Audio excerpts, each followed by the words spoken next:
Hey everybody, thanks for tuning in to tonight's Thursday Night Thought. And here I am in my new office, in my new home, and if I look like I've been unpacking all day, I have, because that's what this week is all about. Moving into a new home, taking care of the family, taking care of business. It's exhausting. So if you're feeling a little exhausted this week, perhaps this message has something to do with it, because it's all around this idea of birth.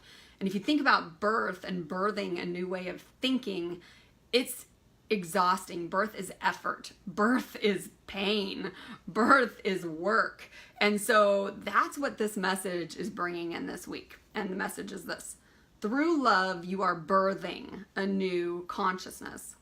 Being willing to live truthfully, even when it ruffles others' feathers or shakes foundations, knowing that truth is preserved through great transformation, upheaval, or change. Therefore, release the pain of fear, judgment, or control and power to experience the joy of truth, acceptance, discernment, and freedom of choice. So there's this reason why we're going through birth, and that's to get to the joy, truth, acceptance, discernment, and freedom of choice. But I think the first thing we needed to do to break down this message, and the first thing I needed to do, is I asked life for a definition of what truth is. And the definition that came to me is this: living in agreement with your greatest self.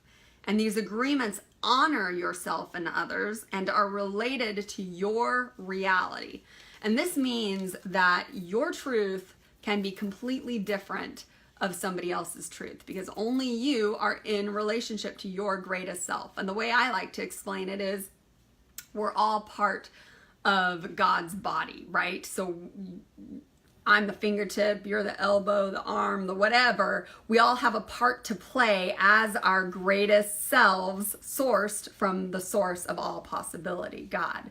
And that means that in order to tap in to that greatest aspect of ourselves, we have to live truthfully to what that is for our role. And our role is going to be different than somebody else's role. But truth is truth. So once we've understood that definition, the other thing that came to me is that pretty much there are, what I saw were 4 different ways of dealing with this truth. And you're going to relate to this right now somewhere in your life, okay?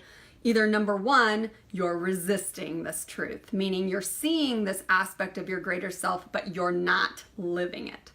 Number 2, you're searching for what this is. You're asking questions, you're reading books, you're on the internet, absorbing information, like you're searching for what this truth is, because maybe you're in question of it, but at least you're moving forward. Or number 3, you're doing what this message is talking about, and you are birthing this truth, which means that you believe it, you're in action, and you're facing a lot of pain to get to the joy of what's coming in. And number 4 is you're living it.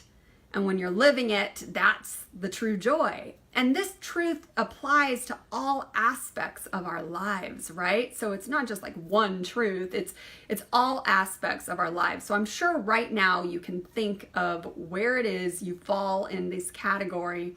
And if you fall in this category of birth, I'm sure there's something in your life right now that you're birthing this truth. So why? Why would you go through this great transformation? Why would you go through this pain? And what came to me is it's only through the pain and through the birthing process that we actually get to the truth, that it actually shakes it down.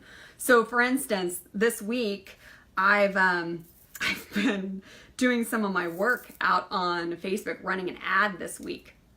And oh my goodness, this ad is so polarizing. It literally split women into 2 different categories. Either they loved me or they hated me. And they were very, very vocal about what it is that I was sharing. And I was speaking my truth. Here's the deal. 3 years ago, had I not have birthed this truth, I would have looked at that Facebook ad and I would have just been rattled, because I would have thought that I was doing something wrong, or that I was, I would have been trying to people please or something, not living in my truth, because I would have known what it is. But now that I know my truth and I am ruffling feathers this week in this area of my life, it's amazing to see how I can stand solid in that and see joy in that, because now I know that I'm reaching the women I want to be reaching and not reaching the women that I don't want to be reaching. So it's actually a good thing. Sometimes it's a really good thing to stand in your truth, because you get to live more of it. So I know that all of us are living in all those 4 aspects of our lives, but it's bringing awareness to that. And then really just bringing inspiration. If you're going through this birthing process of something in your own life, it's claiming that this message really is a new way of thinking about what it means to live in your truth. At least that's what it was for me. So let me read the end of this one more time. That way we all go out on this week knowing that if we are birthing something into reality right now, here it comes, and we can claim this promise. And that's this: being willing to live truthfully, even when it ruffles others' feathers or shakes foundations, knowing that truth is preserved through great transformation, upheaval, or change. Therefore, release the pain of fear, judgment, control, or power to experience the joy of truth, acceptance, discernment, and freedom of choice. Wow, what a beautiful promise. Thanks so much for tuning in to this week's Thursday Night Thought, and I look forward to sharing our next Thursday Night Thought together.